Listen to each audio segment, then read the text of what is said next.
David stood beneath the stage lights, the kind that make your skin feel thinner, your heartbeat louder, and your secrets harder to keep. You're not sitting in some theater seat, watching from a safe distance. You're here, standing in the same dim air, close enough to hear the quiet panic hidden in his breathing, close enough to know this moment is heavier than any performance. Everyone thought they knew who he was!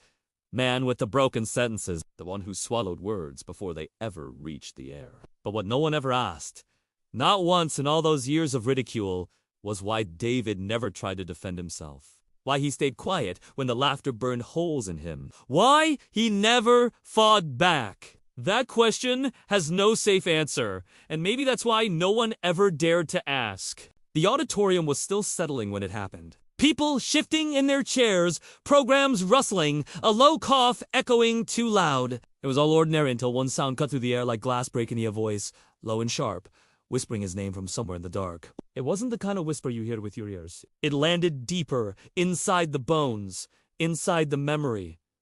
The crowd froze. Some looked around. Some shook their heads, convincing themselves it was nothing. But David heard it clear, and so did you. Because in that instant, he stopped trembling. His shoulders squared, his hands steadied, and his eyes fixed on a corner of the room no one else seemed willing to look at. That's when the first thing went wrong. A woman in the third's robe-blonde hair, green sweater stood up suddenly, her face drained, as if she just recognized something she was never meant to see. She didn't scream, didn't stumble, didn't draw attention. She only leaned forward slightly, whispered a single word none of us could catch, and then she was gone. Not walked out. Not slipped away gone, as though she had never been sitting there. No one around her reacted, no missing chair, no empty space. Only David's eyes followed her, and only you feel the chill that something had just torn through the fabric of reality in plain sight. And now the air feels different. He hasn't spoken yet, but the silence is heavier than any voice could be. You can sense it that whatever comes out of his mouth will not just be words. It will be the truth that's been circling your life. The truth no one admits aloud. The crowd is restless, waiting for a speech. But you already know this isn't about a speech. This is about a secret that was buried in him so deep it had to claw its way through broken syllables to survive. David steps closer to the microphone. His lips part, and for the first time, he does not stutter. What he says in the next second will make you question if you've been living in the same reality as everyone else, or if you've just been pretending. Would you like me to continue this opening straight into the first reveal of what he says, or leave it hanging at the microphone moment so the cliffhanger grips the viewer longer? David's lips hovered over the microphone, and in that moment, time bent into something you could almost hear. Not silence, not sound, something in between. A low hum threaded into the air like a wire running beneath your skin. The crowd shifted in their seats, impatient for a speech they assumed would be about triumph or courage. A man overcoming his stutter. At last. But when he finally spoke, his voice didn't rise in a clean, rehearsed cadence. It dragged, almost distorted, like an old cassette tape playing too slow. "I remember you," he said. The words weren't directed at the audience, not at the faces in front of him. His eyes stayed fixed on that dark corner where no spotlight dared to reach, as if someone stood there waiting for an answer. The auditorium, filled with hundreds of people, leaned closer without realizing it, pulled toward a gravity none of them could name. That was when the sound cut again. A sharp pop from the speakers, followed by a flicker of static that wasn't supposed to be there. It lasted barely a second, but you caught it, the faintest voice hidden in the distortion, repeating the same phrase in a whisper. Asterisk, you forgot. You forgot. You forgot. Asterisk, most didn't notice, or convinced themselves they hadn't. That's what people do with the unexpected. They smooth over the edges until it feels safe. But your stomach tightened because you didn't imagine it. You heard it! And worse, you recognized it, though you can't say from where. David's face had changed. The boyish nervousness, everyone remembered the way he de-stumbled over words and flushed red at every mistake, was gone. His jaw was locked. His eyes too steady, like he'd been waiting years for this moment. Not to share his truth, but to remind everyone of theirs. The spotlight flickered once, then steadied again. Though in that split second of darkness you could swear his outline had shifted. Taller, older, or maybe not him at all. Then came the doubt.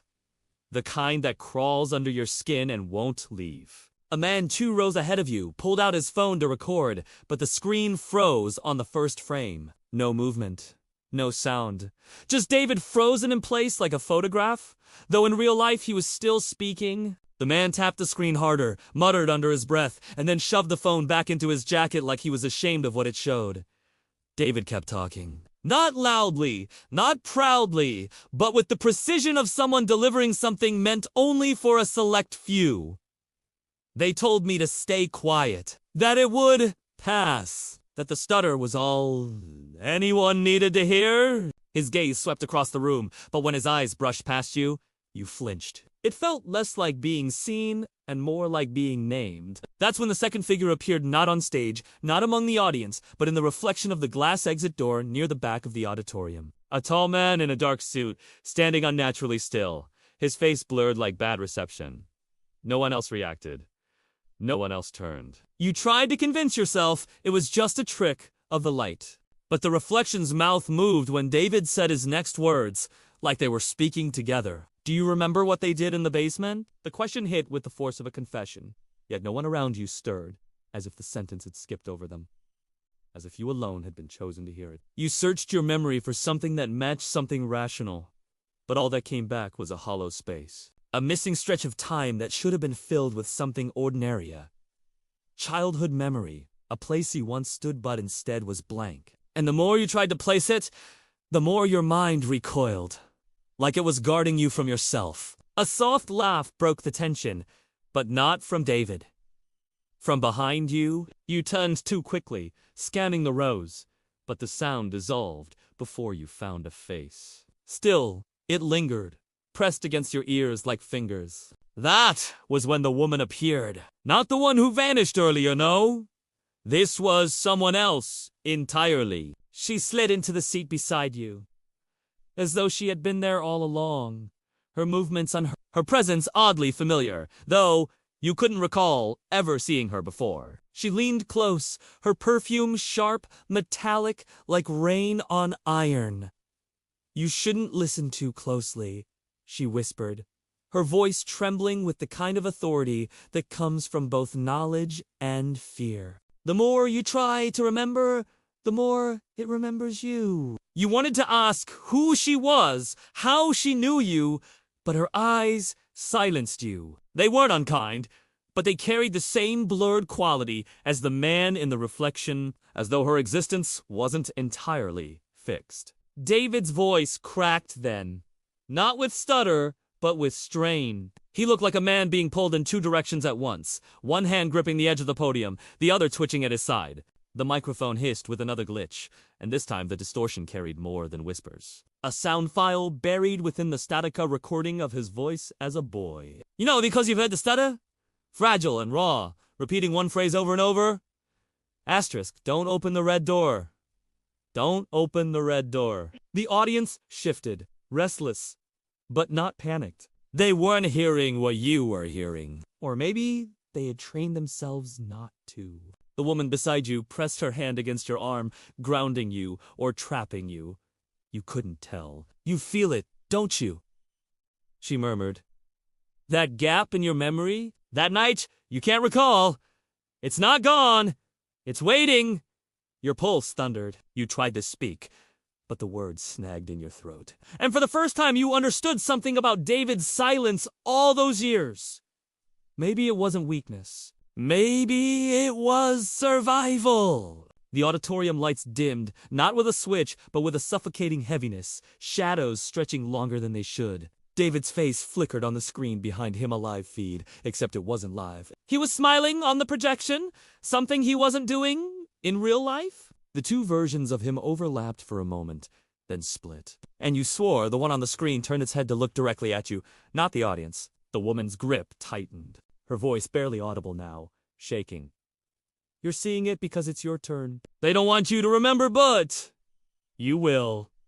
The lights snapped back. Applause erupted automatic, as though nothing had happened. The crowd rose to their feet, clapping for a speech they hadn't truly heard. Celebrating a moment they would describe later as inspiring, triumphant, ordinary. But you know that's a lie. You felt the weight of it pressing down on you. David stepped back from the podium, his face pale, his eyes locked on yours, as if the rest of the room had vanished. He mouthed something without sound. A single phrase you read clear as day. It's already begun. And in that instant, the seat beside you was empty. The woman was gone. But her perfume still lingered, metallic and sharp, like a warning written in the air. Do you want me to take this deeper into the basement memory and blur it further into trauma versus supernatural? Or keep playing with the unreliable fragments, contradictions, and vanishing characters to drag the paranoia out longer before revealing anything? David stood alone in the green room after the applause had died, the sound of it still echoing in his bones like a phantom heartbeat. You'd think the weight would lift now, that the strange interruptions, the whispers, the vanishing figures were simply tricks of exhaustion or stage fright collapsing in on itself. That's what they all told him, afterward faculty members with polite smiles, strangers with glassy encouragement, the kind of hollow praise you give someone whose story you've already decided for them. You did it, they said. You beat it. And for a moment, he almost believed them. For a moment, the mystery felt solved. The stutter was never a curse, never a sign of weakness. It had been a defense mechanism, a wall his own body built to keep him safe from what he could never name. The truth felt clean, almost comforting, until he caught the reflection again. The dressing room mirror showed him what he wanted. Steady eyes, composed shoulders, a man reborn.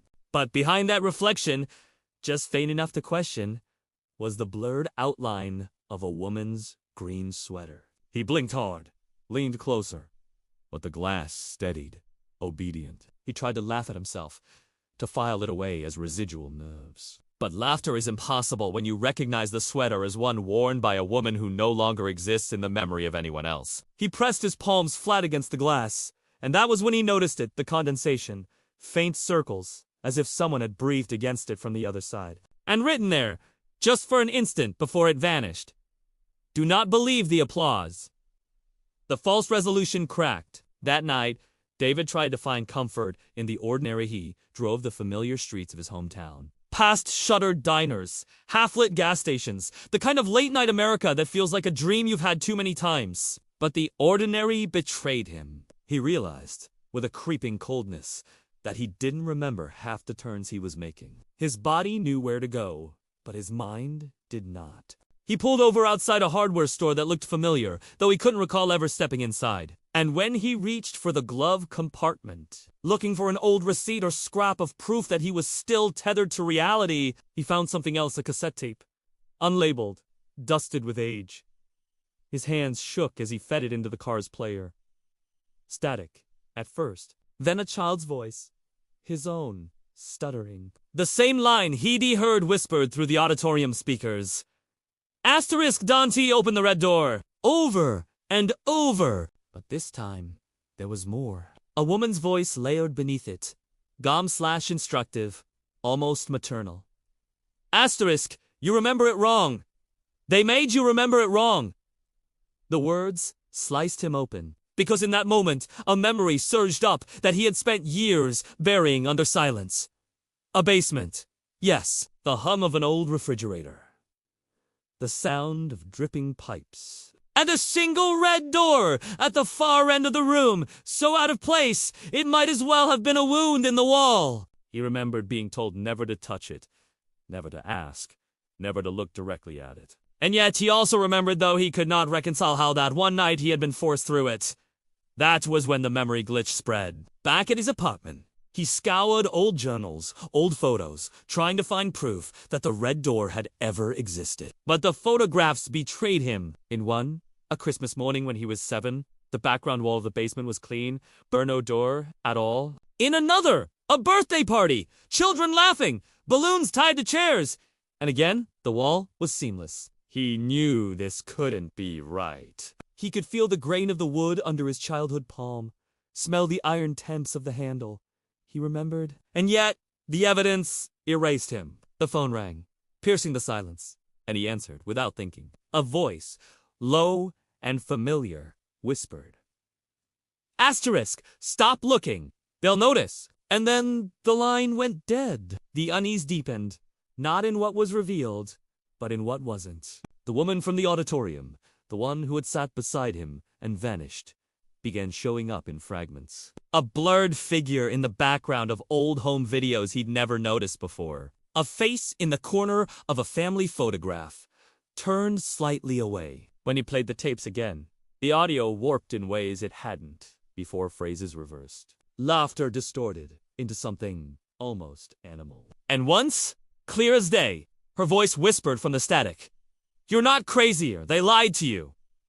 He should have been relieved, but the comfort soured. Because if she was real, if she had been watching since childhood, then so had something else. Something that had marked him long before the stutter, long before the stage, long before the lie of triumph. The deeper force made itself known, not by appearance, but by absence. Hours missing from his day, whole stretches of memory that vanished when he tried to speak them aloud. He would begin a sentence.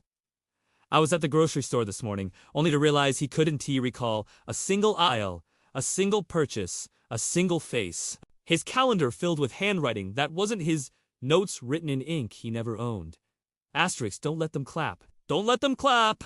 Asterisk. And then came the echo from the past. He found an old newspaper tucked inside a library book he didn't remember borrowing. The headline, yellowed with age, told of a boy who disappeared during a school talent show 30 years ago. The article described how the boy had stuttered through his introduction, how the crowd had laughed, how the lights had flickered, and then nothing. He had vanished on stage, in front of hundreds, without a trace. Witnesses contradicted each other. Some swore they saw him collapse. Others swore he walked off calmly. The parents claimed the boy had never existed at all. The case was sealed, unsolved, buried in the archives like it was never meant to be found. David's chest tightened as he read, because the boy's face, blurred in the low-quality photograph, looked like his own. Not similar. Not coincidental. Identical. The hidden truth snapped into place for just a moment, and he thought he had the answer to the mystery uncovered. He wasn't who he thought he was. He was part of something repeated, recycled, erased, and returned. He had lived this before, maybe many times. The stutter wasn't a flaw. It was a scar from being dragged through realities that didn't want him. The basement, the red door, the whispers they were fragments of a cycle meant to keep him compliant. It almost felt like resolution, until he noticed one impossible detail. The newspaper clipping was dated the year he was born, and suddenly, the floor beneath his resolution caved in. If the boy was him, then he was missing before he had ever lived. If the parents denied his existence, then his own life was stitched from a lie. The photographs weren't altered, they were correct. He was the error, the addition, the shadow inserted after the fact. The air in the apartment shifted, heavy, oppressive, as though someone was leaning against his chest from the inside. He dropped the clipping, his hand shaking, and when he looked back at the mirror on the wall, he saw himself but not alone. That blurred man in the suit was there again, standing just behind him, closer now, his hand almost resting on David's shoulder. The glass trembled, rippling, though the room around him was still. And then the mirror self spoke, without David's lips moving. "You were never meant to speak. Not here, not now." The lights flickered. The cassette tape rewound itself with a shriek. The red door surged back into his memory with unbearable clarity, slamming open, something pouring out that had no shape but endless intent. And just before the glass shattered, David realized the most unbearable truth of all that the story you've been watching. Wasn't he? His confession. It was yours. Would you like me to continue this straight into the basement return? Sequence 4, Chapter 4, where the red door finally opens or hold attention longer by letting viewers spiral in paranoia over whether they've been part of the cycle all along. The clipping lay curled on the floor, yellowed edges breathing like the paper itself had a pulse. David didn't pick it up. He couldn't. His eyes stayed locked on the mirror, on the suit in the reflection that was no longer blurred but sharpening, frame by frame, as though someone was adjusting a focus dial from the other side. He thought he was alone in this, the boy who had vanished. The stutter, the red door that belonged only to him but that illusion, was stripped the moment the phone lit up on his desk. Not with a number. Not with a name. Just 3 words pulsing across the screen like a heartbeat. You were right. It should have been a mistake. A wrong number. A prank.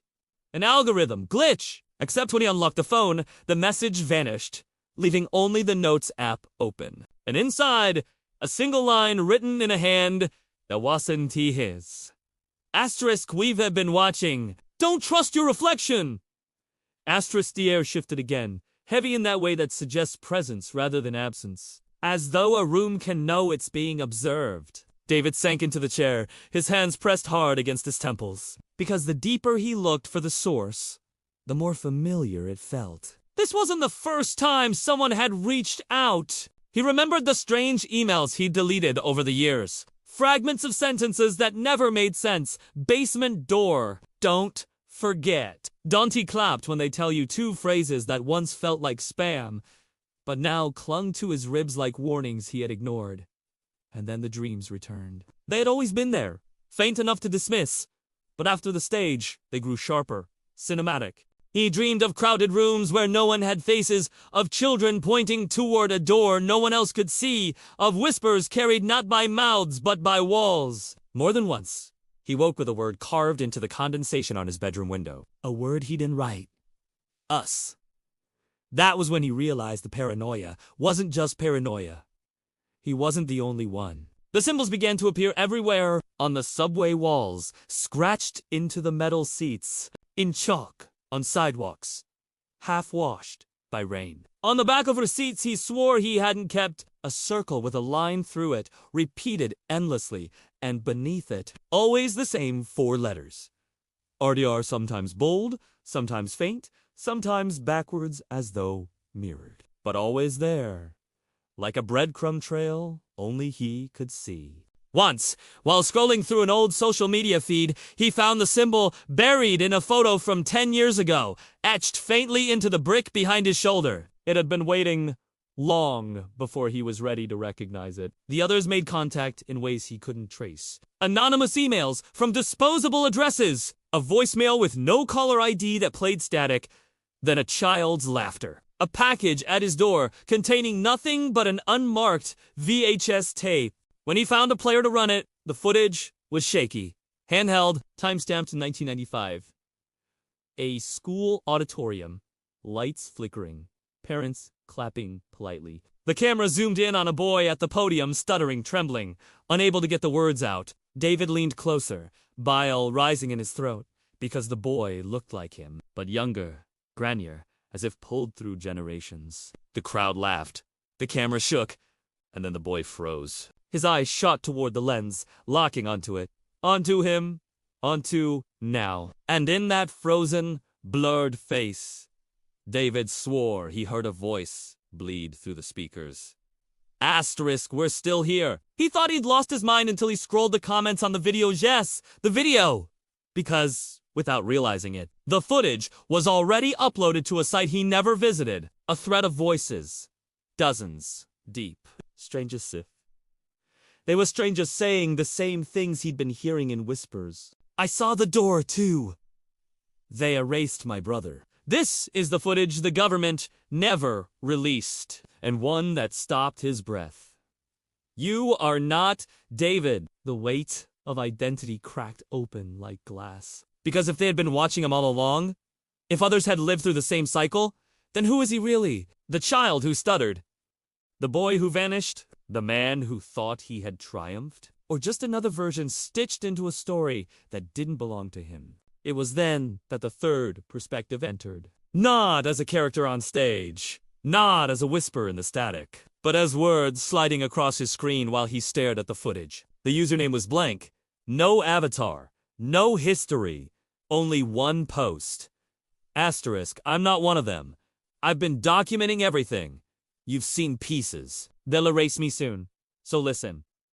It isn't about the door. It's about what happens after. The message unfolded like a confession from someone already buried. They described the basement, the rehearsals, the applause. That wasn't applause at all, but a ritual to seal the memory glitch. They described how the audience was always complicit, how they clapped to keep themselves safe. They claimed the stutter was never random, it was the body trying to break through the programming, the tongue twisting around words that were not supposed to be said aloud. I have proof. The message ended. You'll see me in the reflection. Don't look away this time. That night, the mirror called him again. He stood before it, trembling, the apartment silent, except for the hum of the fridge. And then, in the glass, just behind him, a figure formed, not the man in the suit this time. Not blurred, but sharp, clear. A face pale with exhaustion and truth. A face that looked like his own, but older. You think you're uncovering the mystery? The reflection said, its lips moving out of sync, its voice low and raw. But you're inside it. We all are. And if you keep going, you won't just remember. You'll become what remembers. The glass shook. His own face split.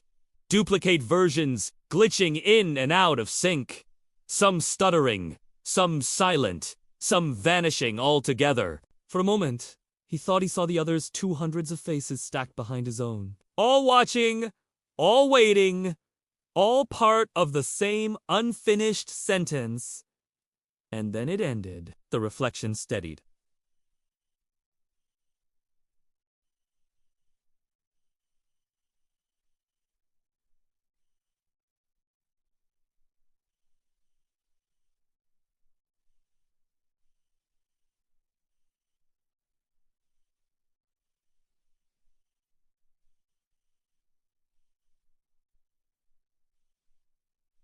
Their screen went black.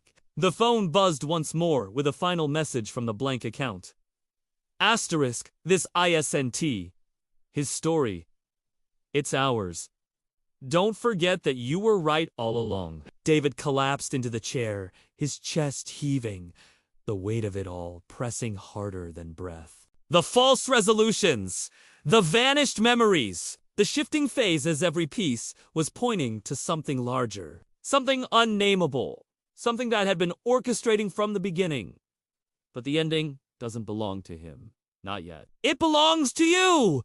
Because you're still here, reading, piecing it together, feeling that quiet recognition gnaw at the back of your skull. The circle with the line, the whispers and the static, the boy who looks too much like someone you used to know. You know what this means?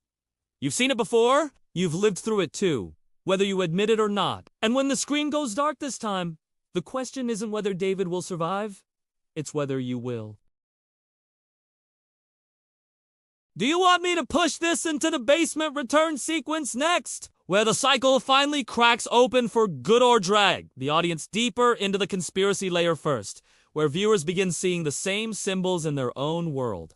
David had stopped trying to catalog the glitches, the missing hours, the strange symbols etched into places no one else seemed to notice. He stopped because every attempt to solve it only dug him deeper. Peeling back one layer of reality to reveal another stitched beneath it, a darker one that pulsed like skin hiding a wound. The truth wasn't about what happened. He knew that now it was about why it kept happening. Why it seemed to follow him like a shadow that had learned his name long before he learned to speak it. And maybe that was the question no one wanted answered. The reason everyone clapped, everyone laughed, everyone silenced him when his words tripped. Because words are keys. And keys open doors.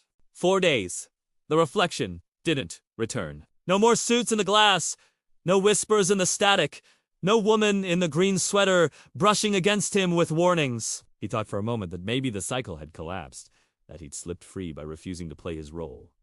The silence felt almost merciful. But silence is never empty. It's a waiting room. He began to dream again. Not the scattered fragments, but long, slow dreams that bled into waking life. In one, he stood in the basement, the red door inches from his face. But instead of fear, there was only exhaustion. The heaviness of someone carrying a weight too long. And in the dream, a voice asked not what he expected. Not, do you remember? Or are you ready? But something softer, infinitely crueler. Asterisk, why do you keep looking? He couldn't answer because the truth was shameful. He looked because he needed his suffering to mean something. Because the stutter, the vanishings, the half-memories weren't survivable. If they were just accidents of a broken mind. If there was no reason, then he had wasted his life being afraid of shadows. The next morning, he found the cassette again on the counter where he swore he hadn't left it. He pressed play, expecting the child's stammer or the woman's warning. But it wasn't that. It was his own voice now, older, recorded in secret, speaking directly to himself. Asterisk, you begged them to erase it. Don't you remember? You asked not to know. The confession hit harder than any ghost, harder than any reflection. Because it was true. Somewhere, buried under all the rage at being silenced, all the paranoia being watched, there had been a time when he had wanted the forgetting, when he had chosen blindness because truth was too heavy to carry, and suddenly he saw this wasn't punishment. This wasn't a conspiracy against him. This was the mercy he had asked for. Failing.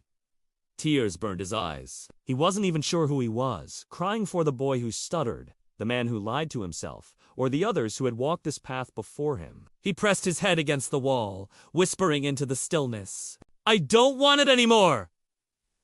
Please, I don't want to carry it. His words felt like they sank, as if the air itself absorbed them, and for the first time in years he didn't stutter. The words came clean, brutal, unforgiving. That was when the air shifted, heavy again, charged with something close to presence. The reflection returned, but this time it wasn't blurred or distant. It was him, David, but not. This version of him looked calmer, resolved, like someone who had already chosen. The truth will not save you, it said softly, but believing it might. And there it was. The choice, believe, and let the weight of no one crush him, bend him, shape him into something no longer human, or refuse, and live numb, safe, inside the lie he had once begged for. The cruel part was that there was no right answer. To believe was to burn. To forget was to die while still breathing. He thought of the audience clapping, of the laughter that haunted his childhood, of every stranger who smoothed over the cracks of their own memories with easy words. They weren't cruel, they were terrified. They chose the lie because survival is louder than truth. David stepped closer to the glass, tears streaking down his face. Then why me? Why not let me stay erased? His reflection's eyes soft. Because you asked again. Because part of you always will. The room darkened, shadows stretching unnaturally. He felt it then, the deeper force, the one that had been watching not just him, but all of them, from the beginning. It wasn't malevolent. It wasn't merciful. It was hunger. It fed not on bodies, but on the human need for meaning, for answers, for stories that make suffering matter. That was the hidden truth. They weren't prisoners of it, they were participants, feeding it by looking too long, by asking too deeply, by refusing to let the wound scar over. His hands pressed against the mirror, and for a breathless moment he thought he might step through, become part of the cycle fully, finally seeing what lay on the other side of the red door. But then he stopped, because he realized that the most dangerous force of all wasn't what was hidden behind the door, or who was watching from the shadows. It was a part of him that couldn't stop opening it. The glass rippled, his reflection flickering with hundreds of faces his own. Strangers, children laughing, adults crying, generations layered over one another in a collage of fear and longing. He wanted to scream, but instead he whispered, I'm sorry. And with that, the reflection stilled. The cassette hissed one last time, and then silence. When he looked back up, the mirror was ordinary again. Just a man, exhausted, broken, alive. But somewhere deep in the silence, he felt it watching, waiting for the next time someone would ask. The next time someone would refuse to let go. He had not ended the cycle. He had only awakened to it. And maybe that was the point. The screen fades. The air still charged. The audience left with the weight of recognition. Thank you for watching. Don't forget to like, share, and subscribe for stories you were never meant to hear. Until next time, remember, some truths don't want to be found.